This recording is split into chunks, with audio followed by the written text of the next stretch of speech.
नमस्कार, सत्य हिंदी के न्यूज बुलेटिन में आपका स्वागत है। मैं हूं आपके साथ निकिता। आप ये बुलेटिन सत्य हिंदी के ऐप पर भी देख सकते हैं।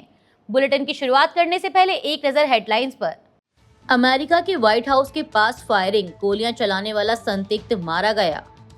ट्रंप ने किया समझौते का दावा। अमेरिका ईरान होर्मुज जलडमरू मध्य खोलने पर लगभग सहमत। ईरान ने होर्मुज से जुड़े दावे को किया खारिज, कहा तेहरान का ही नियंत्रण रहेगा। चुनाव आयोग ने राज्यसभा की 26 सीटों के लिए चुनाव की आधिकारिक घोषणा की। विनेश फोगाट को एशियन गेम्स के ट्रायल्स में भाग लेने की मिली अनुमति। व्हाइट हाउस के पास शनिवार शाम को हुई गोलीबारी में एक संदिग्ध हमलावर मारा गया, जबकि एक राहगीर घायल हो गया।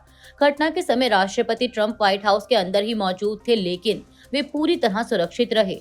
सीक्रेट सर्विस के मुताबिक 17वीं स्ट्रीट और पेंसिल्वेनिया एवेन्यू के पास एक व्यक्ति ने बैग से हथियार निकालकर फायरिंग शुरू कर दी। जवाब में सीक्रेट सर्विस एजेंट्स ने भी गोली चलाई, जिसमें संदिग्ध घायल हुआ और बाद में अस्पताल में उसकी मौत हो गई। रिपोर्ट्स के अनुसार 15 से 30 राउंड फायरिंग हुई। घटना के बाद व्हाइट हाउस के आसपास सुरक्षा बढ़ा दी गई। FBI और यूनाइटेड स्टेट्स सीक्रेट सर्विस मामले की जांच कर रहे हैं। अमेरिका के राष्ट्रपति डोनाल्ड ट्रंप ने दावा किया है कि अमेरिका और ईरान के बीच शांति समझौता लगभग तय हो चुका है और इसका विवरण जल्द ही घोषित किया जाएगा। ट्रंप के मुताबिक समझौते में होर्मुज जलडमरू मध्य को फिर से खोलने का मुद्दा भी शामिल है। ईरान के विदेश मंत्रालय ने भी माना कि दोनों देशों के रुख करीब आए हैं।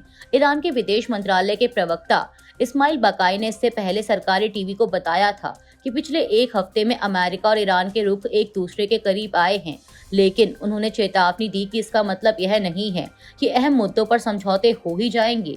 साथ ही उन्होंने अमेरिकियों पर विरोधाभासी बयान देने का भी आरोप लगाया। इस बीच पाकिस्तान के प्रधानमंत्री शहबाज शरीफ ने ट्रंप के शांति प्रयासों की तारीफ की और कहा कि पाकिस्तान बातचीत में मध्यस्थ की भूमिका निभा रहा है। फाइनेंशियल टाइम्स की एक रिपोर्ट के अनुसार अमेरिका और ईरान एक ऐसे समझौते पर दस्तखत करने के और करीब पहुंच रहे हैं जिससे संघर्ष विराम 60 दिनों के लिए बढ़ जाएगा। रिपोर्ट में कहा गया है कि इस समझौते से यह पक्का होगा कि होर्मुज जलडमरू मध्य धीरे धीरे फिर से खुल जाए और ईरान अपने अत्यधिक समृद्ध यूरेनियम के भंडार को कम करने या सौंपने का वादा करे। हालांकि ईरान ने होर्मुज से जुड़े इस दावे को खारिज कर दिया है और कहा है कि इस जलडमरू मध्य पर तेहरान का ही नियंत्रण रहेगा। ईरान की फार्स न्यूज एजेंसी ने बताया कि अमेरिका ईरान डील के बाद भी होर्मुज जलडमरू मध्य पर तेहरान का ही कंट्रोल रहेगा। इस बीच ईरान के विदेश मंत्रालय के प्रवक्ता ने पहले भी कहा था कि इस चरण में परमाणु मुद्दा बातचीत का हिस्सा नहीं है। पाकिस्तान के गृह मंत्री मोहसिन नकवी ईरान दौरे से पाकिस्तान लौट आए हैं। इसके बाद पाकिस्तान में ईरान के राजदूत रजा अमीरी मुकद्दम ने कहा कि हालिया बातचीत सकारात्मक रही है और अगर दूसरा पक्ष गंभीरता दिखाए तो क्षेत्र में शांति स्थापित हो सकती है। उन्होंने बताया कि मोहसिन नकवी ने तेहरान में हुई बातचीत की सफलता पर उन्हें बधाई दी। राजदूत ने कहा कि बातचीत में प्रगति ईरान की मजबूत रुख, सेना की ताकत और जनता के हौसले के साथ साथ पाकिस्तान की मध्यस्थता की कोशिश का नतीजा है। उन्होंने प्रधानमंत्री शहबाज शरीफ, आसिम मुनीर, इसहाक डार और मोहसिन नकवी की भूमिका की भी सराहना की। चुनाव आयोग ने राज्यसभा की 26 सीटों के लिए चुनाव की आधिकारिक घोषणा कर दी है। यह संसद के ऊपरी सदन के लिए हर 2 साल में होने वाले द्विवार्षिक चुनावों का हिस्सा है। ये चुनाव 12 राज्यों में होंगे। आंध्र प्रदेश, गुजरात और कर्नाटक में 4-4 सीटों, मध्य प्रदेश और राजस्थान में 3-3 सीटों, जबकि झारखंड में 2 सीटों पर वोटिंग होगी। मणिपुर, मेघालय, अरुणाचल प्रदेश और मिजोरम में 1-1 सीट है। इसके अलावा महाराष्ट्र और तमिलनाडु में 1-1 सीट पर 18 जून को उपचुनाव भी होंगे। अभी जिन 26 सीटों पर चुनाव हो रहे हैं उनमें से 18 सीटें एनडीए के पास हैं, 4 कांग्रेस, 3 वाईएसआर कांग्रेस और 1 झारखंड मुक्ति मोर्चा के पास है। हालांकि कहा जा रहा है कि चुनावों के बाद एनडीए को 1 सीट का नुकसान होने का अनुमान है, जिससे उसकी सीटों की संख्या घटकर 17 रह जाएगी, जबकि कांग्रेस की सीटों की संख्या 4 से बढ़कर 5 होने की उम्मीद है। इसके साथ ही झारखंड मुक्ति मोर्चा को 2 सीटें मिलने की संभावना है। इसके अलावा तमिलनाडु के मुख्यमंत्री सी जोसेफ विजय की पार्टी टीवीके और एनसीपी अजीत पवार गुट के 1-1 सीट जीतने की उम्मीद है। उत्तर प्रदेश और हरियाणा के बाद कर्नाटक अब देश का तीसरा राज्य बन गया है जिसने करीब 1 करोड़ मजदूरों के लिए न्यूनतम वेतन बढ़ाया है। यह फैसला 83 तरह के कामों से जुड़े मजदूरों पर लागू होगा। कर्नाटक सरकार के मुताबिक अकुशल से लेकर अत्यधिक कुशल मजदूरों का न्यूनतम वेतन अब 19,300 रुपए से लेकर 31,000 रुपए तक होगा। कर्नाटक के श्रम मंत्री संतोष लाड ने कहा कि अकुशल मजदूरों की सैलरी बढ़ाकर करीब 23,000 रुपए कर दी गई है। सरकार ने बताया कि वेतन तय करने में 1991 के सुप्रीम कोर्ट के रेप्टा को स्प्रेड केस के निर्देशों को आधार बनाया गया। यह फैसला इस बारे में खास दिशा निर्देश तय किए गए थे कि मजदूरी कैसे तय की जानी चाहिए। इसमें भोजन, कपड़ा, शिक्षा, स्वास्थ्य और मकान किराए जैसे खर्चों को ध्यान में रखा गया है।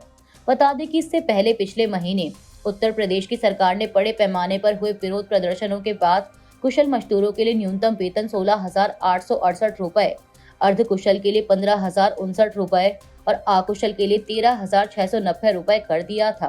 वहीं दूसरी ओर हरियाणा ने अत्यधिक कुशल मजदूरों के लिए मजदूरी 19,425 रुपए, कुशल के लिए 18,500, अर्ध कुशल के लिए 16,780 और अकुशल के लिए 15,290 रुपए कर दी थी।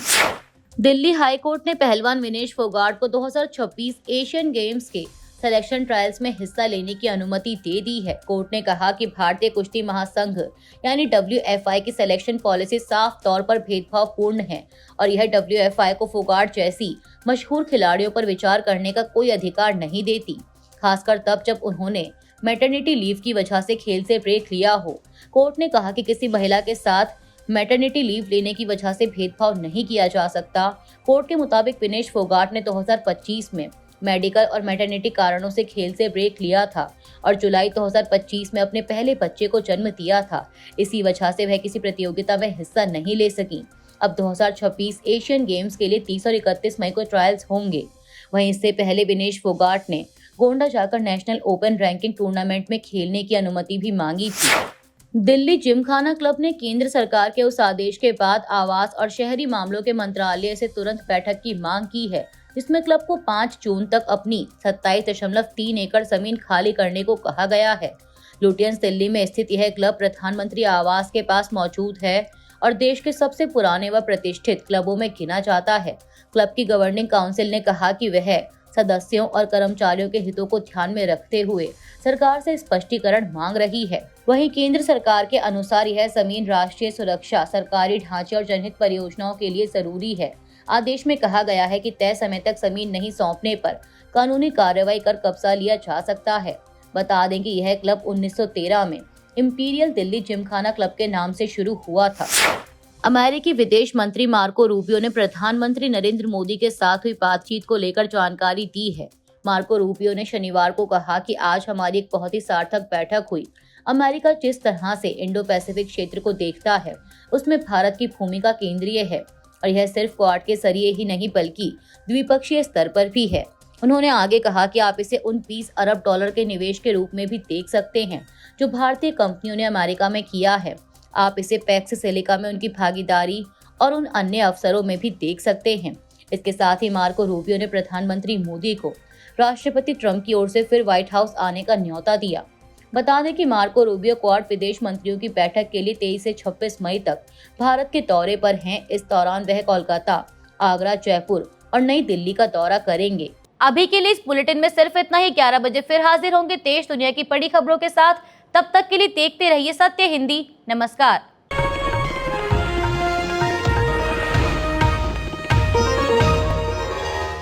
Copyright disclaimer under Section 107 of the Copyright Act 1976. Allowance is made for fair use for purposes such as criticism, comment, news reporting, scholarship, and research. Fair use is a use permitted by copyright statute that might otherwise be infringing.